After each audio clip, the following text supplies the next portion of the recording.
Oh, man. Yeah. Hey, so how about this? Let's take a quick break, and when we come back, we will talk more hard-boiled. We'll be right All right. back. All right.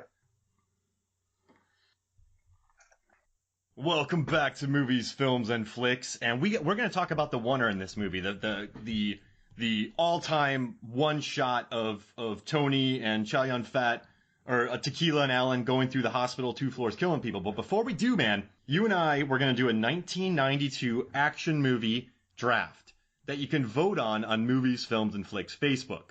So you're going to pick a movie, I'm going to pick a movie, you're going to pick a movie, we're going to do 5 total, and they have to be released in 1992. So 1992 action movie draft, and then you can vote for it at Movies, Films, and Flicks Facebook.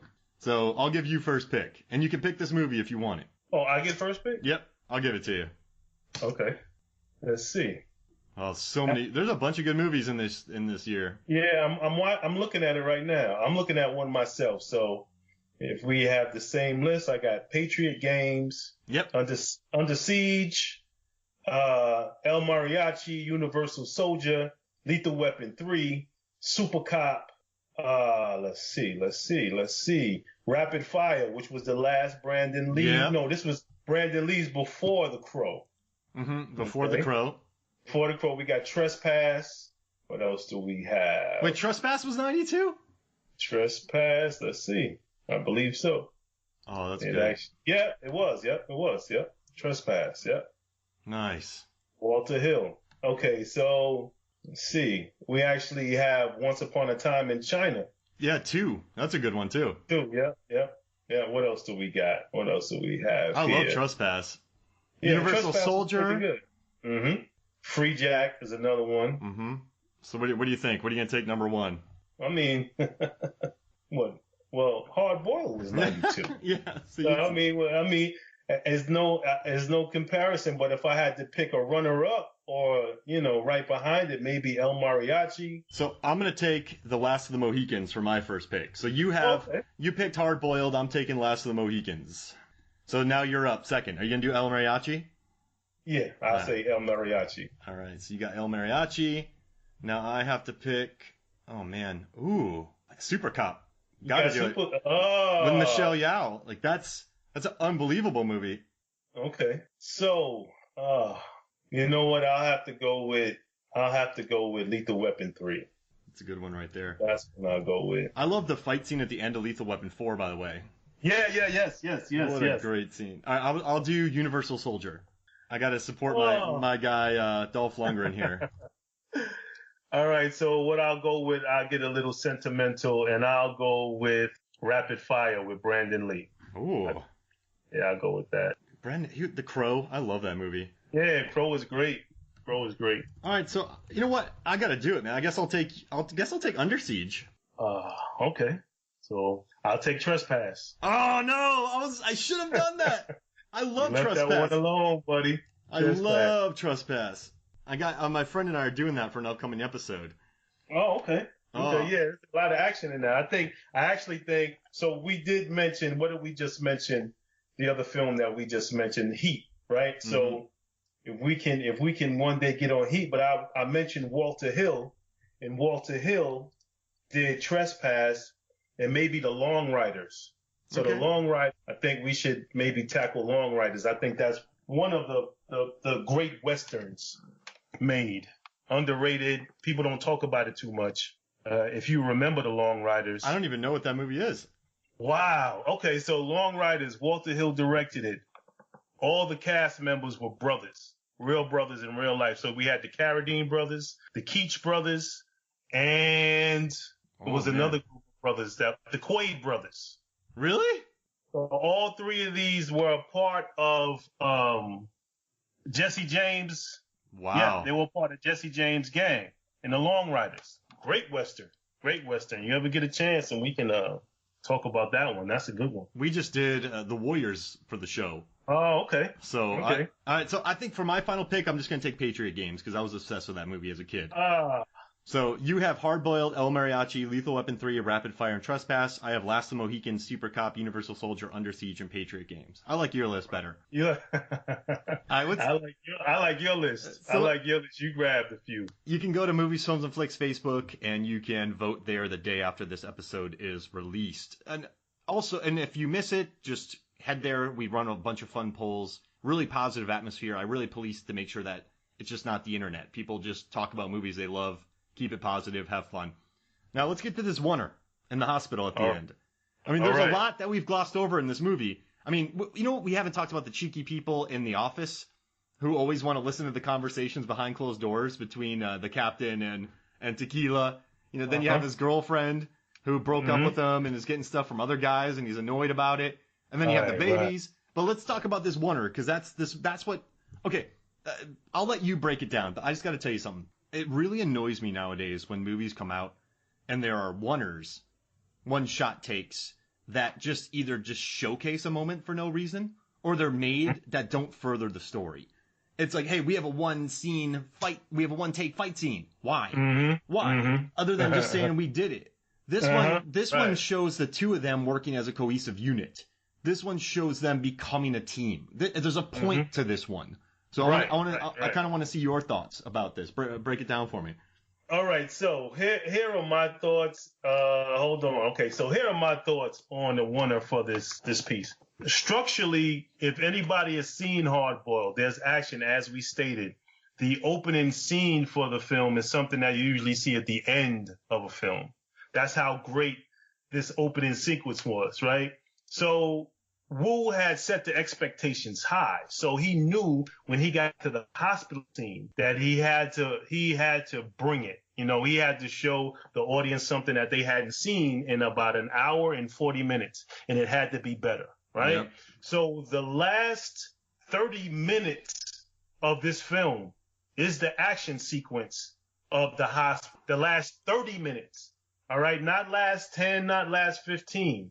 All right. The last 30 minutes, matter of fact, I won't even say 30 minutes. It's more than 30 minutes. Yeah, because they still have to go downstairs and they have to do all that. So they actually go to the basement, to the basement at about an hour and 19 minutes into the film. The movie is 2 hours and 8 minutes, everybody. Okay. So at an hour and 20 minutes into the film is where they enter the hospital. They're on the elevator. They're talking with Tequila and his girlfriend. And then you got Tony in the elevator. And this is where they plot and scheme to find out where the armory is. So the antagonist of this movie, sorry to spoil it for everybody, he has an armory in the hospital. So, you know, the protagonist in the movie, Chow, Young, and Tony have to get into the basement to find the armory. This is like I said, this is an hour and 20 minutes. So for the next 40 minutes, you're going to have action throughout the film. And through the middle of the action sequence for the end of this film, there's a oneer where Chow Young Fat and Tony Leung? Is that how you say his last name? Yeah. Tony Leung. They actually go through the hospital killing all the bad guys. Sliding on tables and jumping through windows, sliding under one another, shooting one guy, the other guy shoots another guy, and they're turning around corners, just going through this hospital, killing people. And this oneer leads up to Tony killing another cop, all right? And it doesn't stop. They get on the elevator, and it still doesn't stop. Chow Young is trying to get Tony to snap out of it. Don't worry about it. It's not what you thought it was. He wasn't a cop. They get off the elevator and they continue killing. As soon as the door opens, they start firing and they go for a few minutes after that, killing people in this oneer. So it's usually when you see a oneer, I've seen oneers before where they'll go on elevators and come off and they're just walking around. But I'm a director, and for everybody to understand this is what we call blocking. So when we block a scene, that means that every extra, every actor has to hit a mark, because then we have to make sure we have focus with the camera. Even if we're using a wide lens, there's going to be things in the foreground, middle ground, and background. So how long did you say it took for them to complete the hospital scene, Mark? 40 days. 40 days. I believe it. So this oneer this one, I haven't counted, but as I told you, the count for the movie is 307. So I would say for the hospital scene, it's at least 150, probably 200. I think that's where the meat of the killing was. So I would think 200 in this next 40 minutes. And these guys are just killing and shooting. And to know that no one got hurt during this filming. And they're not traditionally, when you see someone get shot, it'll be a shot of somebody pulling the trigger, and then we'll get the reaction shot of the person getting shot. But that's not that is not what is happening in Hard Boiled at all. In most of the scenes, especially not the hospital, we're actually seeing the protagonist shoot the antagonist or shoot the bad guys, in a sense. We see them shooting them. It's not a cut. As I said, this is a oneer. And there are other sequences in the film where they're cutting in action. But the majority of these scenes, we actually see the actors pull the trigger and the bad guy goes down. Flying. Leaves his feet. Flying. Right. Flying through windows, flying through glass, flying through doors, explosions. Everything that you can mention for an action sequence, Wu just pulls it off like masterfully.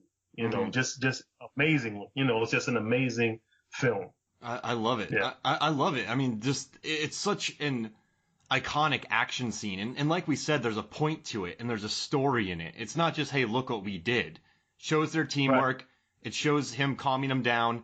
They didn't even go up or down on an elevator. They just went on an elevator and then they cleaned up that hallway. Then they went back shooting in it. It's just a beautiful thing to do, but it furthers the story. And that's why I love it so much. And there's so many small moments in this that I love. Just watching them crisscross and become a team. I love the scene where Tequila does some detective work with the book at the library, and he finds the gun. There's so many cool little moments that explain these characters so well. Right. And just watching this, and also there's some interesting wild cards to this gunfight because they're trying to get about 50 babies to safety. But during this, you have an almost video game amount of villains popping out of nowhere. And then you also have cops who are getting shot. Then you have the SWAT team coming in. They look like Stone Cold. Yeah, they look like Stone Cold killers in the beginning, but then they start dying. And it's just, you know, like one of those movies where they, like, you know, when people are training for the police and those things pop up and you have to shoot them. It's that. Right. Right. So if anybody doesn't understand what Mark is talking about, you can see it in a film called Magnum Force with Clint Eastwood. He plays Dirty Harry. And at the beginning of the film, him and a bunch of cops are at, I guess, this annual target practice. And you go through modules where bad guys pop up. And similar to what happened in the first Men in Black, where Will Smith is going through this training sequence, right? And he shoots the little girl, and they said, "You shot the little girl. Why?" He said, "A little girl with what she have a book on physics." He knew she was an alien. Yeah. So that's what you're referring to. Yeah. It's that, and I just love how I didn't quite expect just the amount of death. I mean, there's a really great scene where the heroes.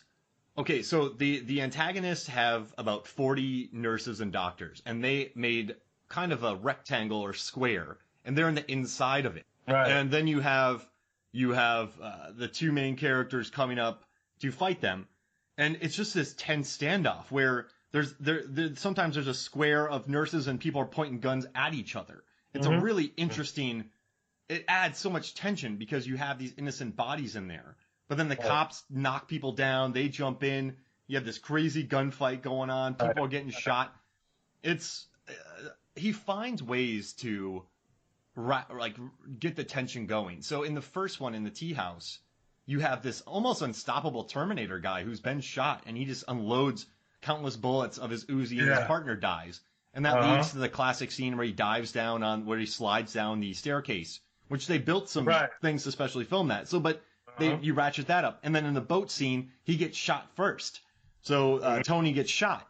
And so you have that you're worried about. In the warehouse fight, you have two different crews working together. Well, he's about to pull off this deal. He just killed his old boss. He's killing these people. Tony's killed everybody because he's an undercover cop working in this drug organization.